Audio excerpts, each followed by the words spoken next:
Travel and টেকনিকের নতুন আরেকটি ভিডিওতে আপনাকে স্বাগতম। আসসালামু আলাইকুম বন্ধুরা, নিশ্চয়ই ভালো আছেন। এখন বাজে 7:54। এই মুহূর্তে আমি যাচ্ছি খান জাহান আলী মাজারের দিকে। তো এইটা হচ্ছে মুনিগঞ্জ ব্রিজ থেকে খান জাহান আলী মাজার মোড়টা এই রোডে।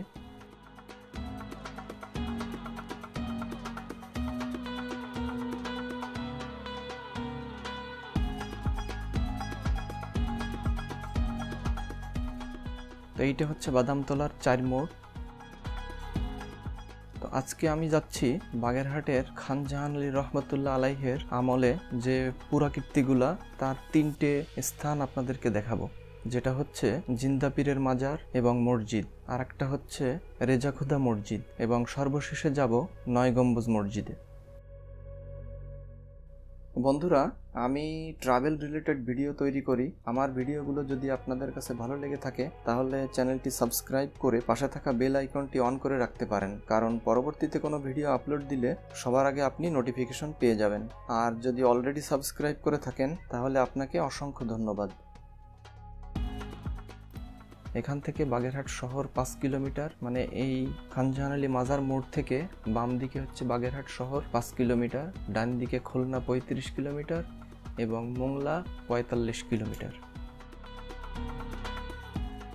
তো আমি চলে আসছি মাজার মোড়। এখান থেকে আমি ডান দিকে যাব, ডান দিকে মোড় নিয়েই এবার বাম দিকে যাব।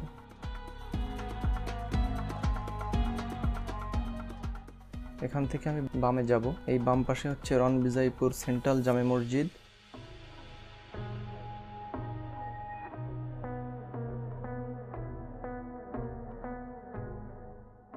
তো আর একটু সামনে যে বাম দিকে যাওয়া যায়, তো আমি এই বাম পাশ দিয়ে ভিতর দিয়ে রওনা দিছি।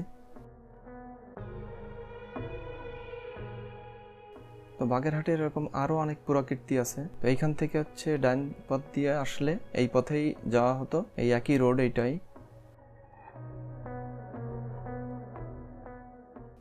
তো বাগেরহাটে এরকম আরো অনেক পুরাকীর্তি আছে, যেটা আমি এরপরে আপনাদেরকে দেখাবো। আজকে আমরা যাচ্ছি 3টে স্থানে, এর পরবর্তীতে আরো অনেক জায়গায় যাব, সেগুলো আপনাদেরকে দেখাবো।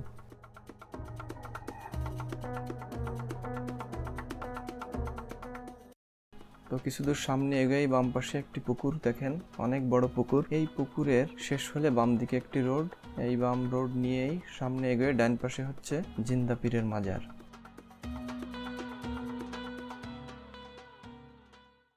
এই যে চলে আসছি, এখন বাজে 8:03। আমি এখানে বাইক রেখে এই গেট দিয়ে প্রবেশ করব। এইটা হচ্ছে জিন্দা পীরের মসজিদ। তো আগে চলুন মাজারের চারিপাশ দিয়ে ঘুরে আসি।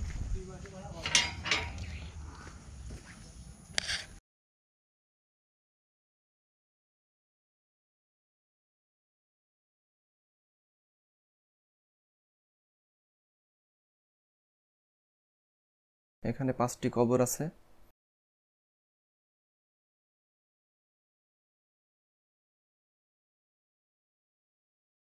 তো এই পাশ দিয়ে একটা গেট আছে, তো বাইরের থেকে আপনাদেরকে একটু দেখাই। এই হচ্ছে আর একটা গেট, হযরত সৈয়দ শাহ আহমেদ ওরফে জিন্দা পীরের মাজার। তো আবার ভিতরে প্রবেশ করি।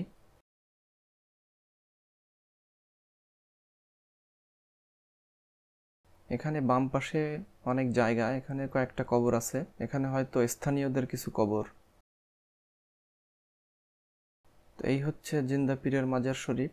বিসমিল্লাহির রহমানির রহিম। আপনাদের মানত, নজর, টাকা পয়সা যা কিছু, সিন্নির টাকা, মিলাদের, জিয়ারতের টাকা, যিনি যা কিছু দেবেন দান বাক্সে দেবেন।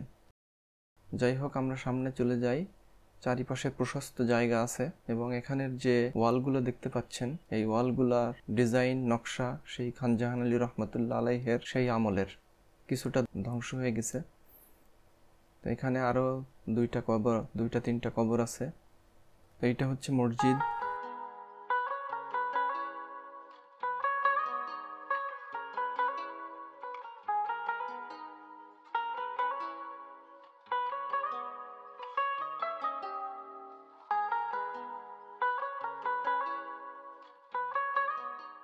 এইটা হচ্ছে মাজার শরীফ, আর এইটা হচ্ছে মসজিদ। তো এখন মসজিদের ভিতরের অংশটা দেখে আসি।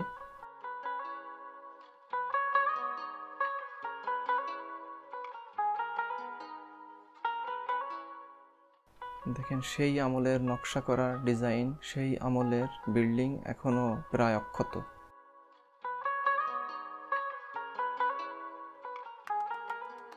এই হচ্ছে ভিতরের অংশ। মসজিদের গেটেও তালা দেওয়া।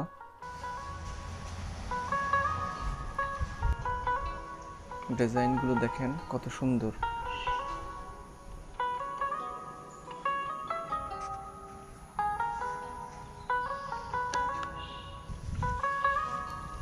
হযরত জিন্দা পীর রহমতুল্লাহ আলাইহের মসজিদ ও মক্তবখানার জন্য মুক্ত হস্তে দান করুন। এখানে ইটের যে ডিজাইনগুলো কত সুন্দর, সেই 1400-1500 বছর আগের সব ডিজাইন।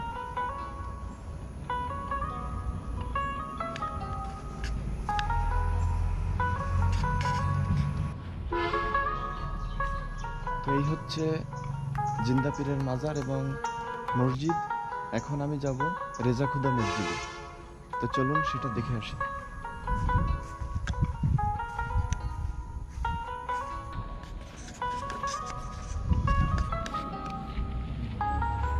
তো এখন বাজে 8:19। এবার রওনা হলাম রেজা খুদা মসজিদে। তাহলে আসি।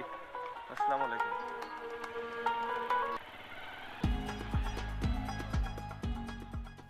তো যে পথ দিয়ে আসছিলাম ওই পথ দিয়েই এই পুকুরের বাম পাশেই রেজা খুদা মসজিদ।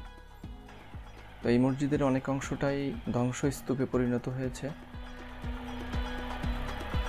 এই বাম পাশে যেটা যাবো এটা হচ্ছে রেজা খুদা মসজিদ।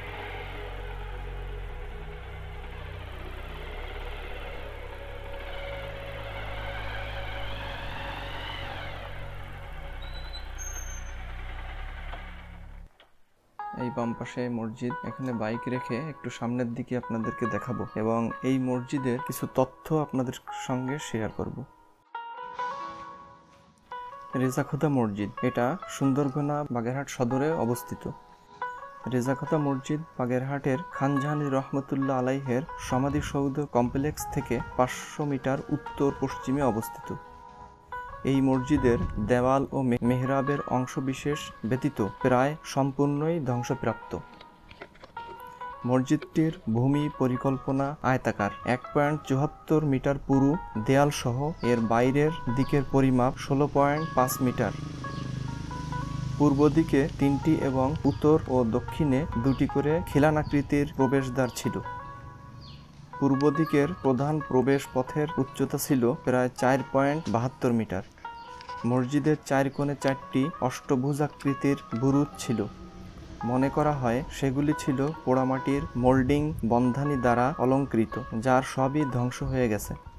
মসজিদের অভ্যন্তর ভাগ 2টি আইল ও 3টি করে বে দ্বারা বিভক্ত ছিল, 2টি প্রস্তর স্তম্ভ দ্বারা।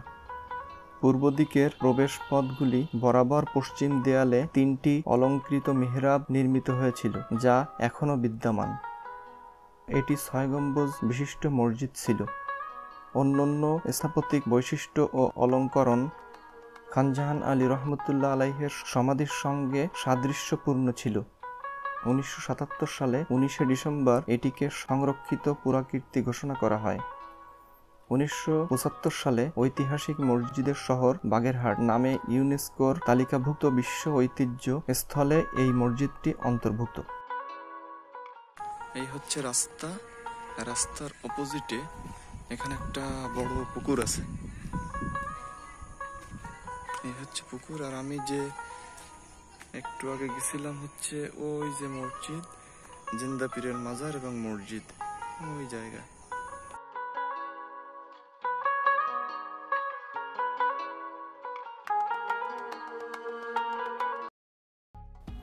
তো আমি এখন রওনা দিলাম 9 গম্বুজ মসজিদ দেখতে। তো এখান থেকে জিন্দা পীরের মাজারের যে রোড, ওই রোড নিয়ে সামনে চলে গেলাম।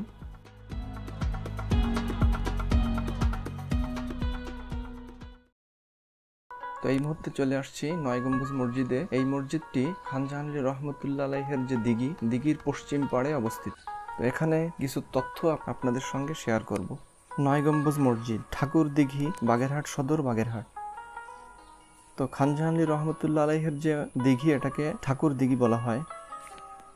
9 গম্বুজ মসজিদ বাগেরহাট সদর উপজেলার ঠাকুর দিঘি মৌজায় অবস্থিত।